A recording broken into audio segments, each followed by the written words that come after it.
What's up guys, we're back here once again, and for the first video coming back, we're actually going to make a deck profile of my current take of Dragapult EX. Probably my favorite deck so far, that I really like. It's the non-Dusknoir variant that I talked a little bit about in the last video, where I was basically just really tired of playing the same decks all the time. I'm like, I want to play something new. So I decided, why not just play Dragapult again? But I didn't want to play Dusknoir. And one of the best things is just cut the Dusknoir and see how it goes. And with the lack of Gardevoir, it's looking really nice right now, but it's still a little bit questionable at that point. You know, like if you're a Gardevoir, you're kind of screwed at this point. So this is my current take on the list that I updated a little bit from what I played at the League Cup a couple 2 weeks ago now, I think it is, if I'm not mistaken. Anyway, I just got back from a league challenge today, and I actually finished top 4, losing the tiebreaker, unfortunately, because no one was undefeated. I went 4 wins, 1 loss. My only loss was to EB Box. I didn't really draw super hot, honestly, and I couldn't really get more than 1 Dragapult at a time. But I almost kind of got back to it, but I kind of got destroyed by the fact that they didn't play Sparkling Crystal, but they played Crime Catcher somehow. So, yep, sometimes that's the case. So yeah, but I beat literally the rest of them. I even beat a Gardevoir, but honestly, I was really lucky to win that matchup. I shouldn't have won it at all. So I got kind of a little bit lucky by luring myself into Ghost Effect, Halucha, and Dragapult plus the energy as well. I'm like, okay, that's amazing. So that was kind of nice. But yeah, this is my current deck, what I also play for the challenge today. And yeah, I've been liking this a lot. It's probably my favorite deck to play right now, honestly, because Dragapult is... I hate the fact that it's really strong with Dusknoir, because I don't find that very interactive at all. But I really like Dragapult as a card, and it's probably one of my favorite cards to play with, honestly. I really like it. So, but yeah. So yeah, let's just get into the list really quickly. Play 3 Dragapult, of course. Like, it's not even explanation. Maybe you can play 4, but you don't really need the 4th one. The 3 is like fine. 4 Dragloak and 4 Dreepy for the engine, of course, and also like the main focus of the deck, of course. Like, if you're playing less than this, I don't really know what to say, honestly. You could maybe play 2 Dragapult, that could be fine. Then you have to play like a lot of recovery cards, a lot more Night Stretchers and all that, and maybe can be a little bit terrifying actually when you're pricing one of them, so you only have access to one the entire game. So that can be a little bit scary, but you can technically only play 2, because most of the time you just need 2 to win the game, but 3 feels like really nice to have as often as possible. And we'll also play the best card in the game right now, and that is Bidoof. I really like Bidoof. People hate it because it prevents people from playing the game, of course, but it's a really nice tempo card, and I really like tempo cards. So, and this is like one of my takes on why I also kind of like Dragapult, because it's like I really like playing tempo decks myself. Like, that's why I really like to play Gardevoir and Charizard before Noctowl and Dawn. So I really like those type of strategies, and Dragapult is definitely one of them. But I didn't want to play Dusknoir, and because that kind of ruins the fun for me, honestly. Because it feels like it's just a race, and your opponent has it just feels like your opponent has to draw insanely busted in order to play the game, and that doesn't feel fun to me at all. So I'm like, I'd rather win with like take the tempo and also take my own time to do what I want. So yeah, and I just kind of like enjoy those type of games, especially when it comes to spec down to skill, and especially from mirror match perspective sometimes. And Bidoof definitely adds that a little bit in a lot of matchups, especially that those has like self-set up engines, whatever we can call it now. I don't remember on top of my head right now, but like, in a way, against Dragapult, it's nice to Bidoof them, but if they just have 1 Dragloak, they can kind of get going from there. So Bidoof is still nice against Dragapult, but can sometimes backfire. Not backfire, but like not be super effective, I guess. That's what I'm trying to say. One Halucha because it combos super well to get rid of the 70 HP basic Pokemon, so kind of makes sense. And the Monkey Dory, because sometimes the healing from Dragapult and also spreading on the opponent's board sometimes is really relevant here. Yeah, people say, there are sometimes where people play Battle Cage, so Monkey Dory doesn't really work here, but that math sometimes go up, especially on the active, on a 2-price Pokemon that you hadn't really hit at all. So that is really nice sometimes. And probably my favorite card in the deck, honestly, right now, because it just makes the deck a little bit more fun. Also, there's actually you actually have space in this deck to actually fight it, but also sometimes spend space depending on the situation and also the matchup. And that's Psyduck. Like, I like Psyduck. It's a really nice card to actually prevent preventing Dusknoir from completely blowing you off. And yeah, again, I'm really liking Psyduck for that reason. But personally, I'm not a fan of cards like this because you have to put them in your deck because of how the metagame is. The same deal with having Shaman or Manaphy back in the day before rotation. I didn't really like having those cards because it feels like they are necessary to play at the current state of the game, but they take up a bench space, which I don't like. So that's like one of the reasons why I'm playing. That's why I sometimes like it, but also dislike it as well, because you you feel like you're forced to it in a way. You're not forced to play it, but you can maybe play it. But personally, if you want to have a chance against Dusknoir decks, you kind of have to play it, honestly. And just hope they don't play Klefki Gen Energy combo. Sard is pretty consistent to do that, but Sard matchup is really favored in this variant, but other variants maybe can have a tough time against Sard, of course, when it comes to Klefki showing upside on. So yeah. Anyway, for the liabilities we don't want in play for the most part, except for certain situations. Latias, of course. Blood Moon Azaluna EX, probably one of my absolute favorite cards in the game right now, honestly. Like, it wins so many games out of nowhere, and it's just so nice to use in Dragapult specifically. Like, you can set up stuff, and you can set them up for Blood Moon range later on. I actually did that twice today, where I just set up multiple like KO something, KO one prize on the bench or something, and then I just set up another Pokemon in play that could just get one shot exactly from Blood Moon, and if they KO my Dragapult, and that happened both times, so it was really nice actually. And of course the Pheasant Deputy EX, like, it's probably the best card probably one of the strongest cards right now, and probably honestly I don't like this card because it basically means that comeback is not really a thing, because you just draw a bunch of cards if you're just ahead of the game for the most part. But in decks like this, it makes sense, of course. But in aggro decks, it doesn't feel fun at all. But again, that's just my opinion. And that's all the Pokemon. Now for the trainer cards, supporters, we play for Lily, of course. It's probably one of my favorite cards in the game right now. Or just like cards in general we have in the format. For Lily, or for Iona, excuse me. Just hand destruction, and it's just really strong with Dragapult, especially when you already have like use your own engine to draw cards, so that is really sick. And because we're not playing Dusknoir, as you probably already see now, we have space for a lot more stuff, so we decided to play full Poseidon. I don't like the fact that this card got reprinted, but it got reprinted with updated regulation mark, and that's just how it is sometimes. So yeah, we can just kind of abuse the fact that this card is not a thing. And also, if you haven't noticed, we are getting what's now called Meowth EX in perfect order, I think it's called, and the Mega Saga set, whatever it's called. We're getting Meowth, which basically search a supporter upon putting on the bench from your hand. So yeah, more outs to boss's order. Let's go. That's so nice. But yeah, boss just wins a lot of games out of nowhere, and it just kind of gets boring to have boss for game all the time. But it is the world we're living in sometimes, and even though it's boring, but the game is still fun to play. So I kind of like say, okay, screw it. I still have fun playing the game, so it's whatever. We have to accept sometimes.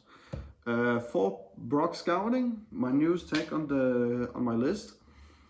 If you have been following me on Metafy or Twitter at this point, you probably know I had Toad School last time in my list. Where's Toad School? I decided to cut it. Like, I didn't find it... Well, it was really good against... But mainly only against Goldango, obviously. That's like the main reason to play it. Lately, but it has been really... But lately has been... Goldango's kind of taking a down seat lately. What I mean with... it's going back again. Like, a lot of decks are... Like, it doesn't seem a lot of play right now for what I experienced so far. Not a lot of people are talking about Goldango right now, and I don't think Goldango... Well, Goldango is a strong deck, obviously, and you kind of have to respect it sometimes. But lately, it seems to be holding a little bit back. But maybe it's because the format is still like kind of new in a way, even though we had this format for like a month now. But we only have one major event, and Goldango didn't do super hot at that event, so yeah.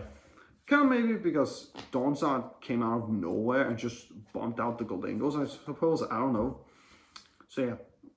So yeah, my list doesn't really respect Goldango right now, but I think I am fine with it, but not 100% sure. But I like box scouting, I like consistency, and this was honestly really nice, having another out to not just Draglo, but it makes you turn one with Body Puffin and Brock really consistent there, because Body Puffin can get you 3Ps, and Brock can also get the combination of Badoo and 3P and Latias this time. So you actually don't need energy sometimes if you have Brock Puffin, but you can just like, but you can definitely get Latias with double 3P and Badoo, and actually start item locking you, and actually start proceeding with the main strategy of the deck, actually be doing the opponent, set up Draglock with energies, and just continue for that. And you don't really lose the energies at that point. So that's really a combo that I really like. That never came up, unfortunately. So it was mainly there just to get a Draglock, actually, and nothing else. Maybe 1 or 2 times it actually grabbed Festivity and Blood Moon for later, so I could use it at that point. And there was also a second time, and I stayed a little bit extra just to test some games with my friends. And actually sometimes I actually used it to grab Monkey Dory because I had Luminous Energy to actually heal the Dragapult and set up some damage on the opponent's bench and start taking KOs or set up stuff to KO later. That's also something Brock do. And it takes the Pokemon to the basic Pokemon to your hands, so you can grab Halucha and actually do Halucha play from there. Which is sometimes what can actually happen. So and that combo, I think it's really, really nice to have. So yeah, that's why I really like Brock a lot. And you can really go down on consistency, of course. Like, consistency is like a big win sometimes, and for the most part. Hilda, only one. I needed space for not just Brock, but also something else that I'm playing that I changed from the list. My previous list had 2 Hilda, 2 Brock, and the Toadstool line. But I cut Toadstool and a Hilda for 2 Brocks and something else I will show later. So yeah, but Hilda, you can't go wrong with it. It's a one-off and it's whatever sometimes, because you have your Draglocks to draw a bunch of cards, especially when you use like Lily, Fez, and 2 to 3 Draglocks. You're seeing a bunch of cards, so you probably can find this relatively easy actually. Especially when you're not shuffling the deck after using a lot of Draglocks, so you increase your odds to actually see this quite often. So I hadn't found too much trouble not finding it. But sometimes also getting the energies is also really important here anyway. But it is a nice card to have, and also it's not out to Draglock. So you kind of actually have 13 outs to Draglock turn 2, if that's the case, because of 4 Brocks.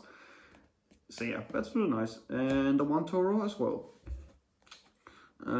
Still running it. It's still not kind of necessary, of course, especially for healing some damage. Also, like remove liabilities like Blood Moon if you started and you have priced Latias. Stuff like that. So, and if you count it correctly, yeah, there is 18 supporters. So we are not whiffing turn 1 supporter, by the way. It's very unlikely to happen. Now we go from supporters items. 4 Body Puffin, pretty stable. 4 Ultra Ball, the best search card in the deck and in the game right now, so not too surprising. 3 Counter Catcher, because we like gusting up stuff where we want to target, and we're usually behind for the more like 90% of the times, depending on the situation and also matchup. So we have 7 gust effects in total, and because we don't play Dusknoir, so we need to be really consistent at gusting opponents and also like hand disrupt opponent and also set up as well.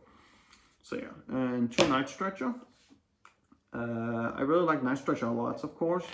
I could, if you want to cut down to 2 Dragapult, you need to play at least 3 nice stretchers, if not 4, if you can actually find the space for it. That's like the thing you need to remember if you're actually cutting a Dragapult. Play more stretchers at that point. There's been some times I wish I had more stretchers, honestly, but it's hard to find the space sometimes because I really like having the deck as consistent as possible, because that's the way I like the deck, actually. Being really simple, but also like have a reason to be there. And 2 jamming towers as the stadium bomb, but also like disruption in a way against Gardevoir. Even though the Gardevoir matchup is really tough without Dusknoir. You don't have any ball wipe potential anymore, and it's really hard to beat. But sometimes jamming tower plus Bedu can win you against Gardevoir, but it's very unlikely to happen. But if it happens, that's nice, of course. If you can squeeze like 2 games against the Gardevoir, then that's really nice. So, and also it has some purpose against like Mega Absol Kangaskhan box and other decks that plays like random tool cards, like damage buff and all stuff like that. So that is sometimes coming up, but it's not super often that happens. But it's the same out, and that sometimes it's needed, especially when it comes to Battle Cage. So that's like another reason why you have to play this. Also, I don't really see why you should play other stadiums personally in Dragapult, because I don't think there's other stadiums that seems necessary, honestly, except for Team Rocket's Watchtower, which I don't really think you should play, honestly, in Dragapult. I tried it out myself, but that's because I only have 59 cards and I had to play a 60 card, of course. So I just put it in just because I don't want a 60 card and that's what I want. I just put it in and like it didn't feel necessary at all. It felt like you're still winning the Dawn's Out matchup. So yeah, so that's nice to have this sometimes. And now we go for the energies. 4 Luminous Energy. This is the card that I added for the second Hilda. I really feel, even though 2 healers was really nice to have, but I feel like Hilda was kind of okay in a way, but also like I really feel like having the physical energy was more needed than anything else actually sometimes, especially not when it comes to not just by retreat option for Bedu, but also like just having them consistently all the time, especially when you have also like Monkey Door to also move damage, but also for the fact that when your energy attachment can sometimes be very important depending on the game state and the situation you're in. And having just access to energy, a little bit extra percentage to get the energies is actually really important here. Even though healer does technically get the energy here and an evolution like Dragapult or even Dragapult if you have one or the other, or you want the Dragapult to attack. But it's a supporter for turn, and it doesn't really guarantee you any advantage though. But Iono and Lily does those things. Brock sometimes also do it, depends on what you want to find, of course. But Brock also works early game really well. So, and getting that plus attachment sometimes if your Latias is priced has been really necessary.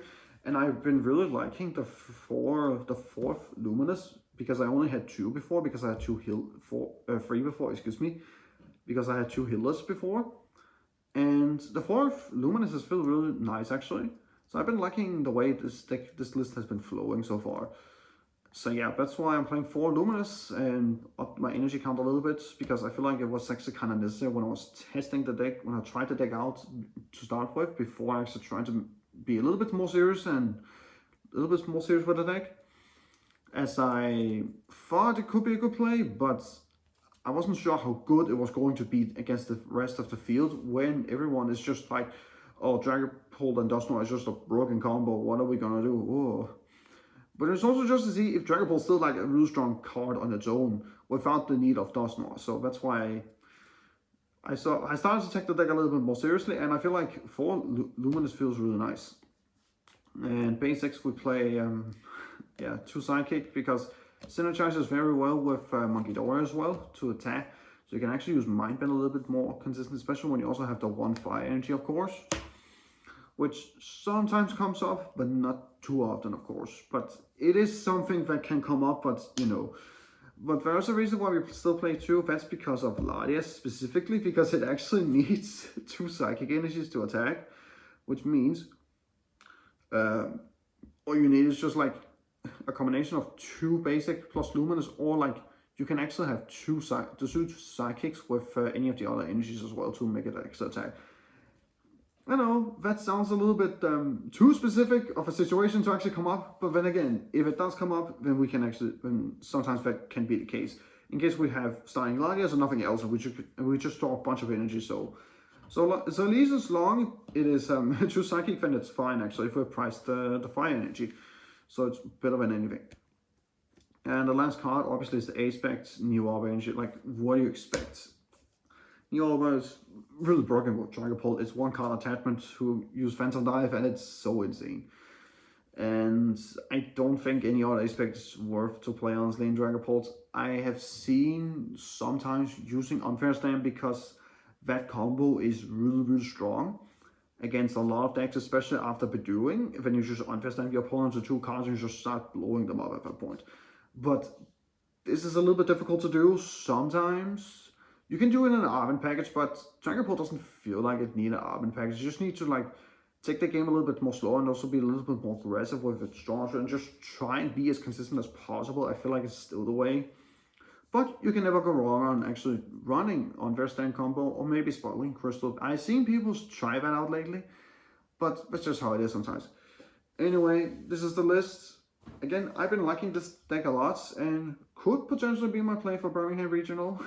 I might leaking my specific here and also why I'm playing it, but I mean, there's nothing special about it. It's like, it's just normal Dragapult with like a few tweaks than what we've been seeing so far for some time. So yeah, that's the list, and that's the first video going back after a very long time. But anyway, thank you guys for watching. Be sure to subscribe to the channel, and I'll see you guys next time. Peace out.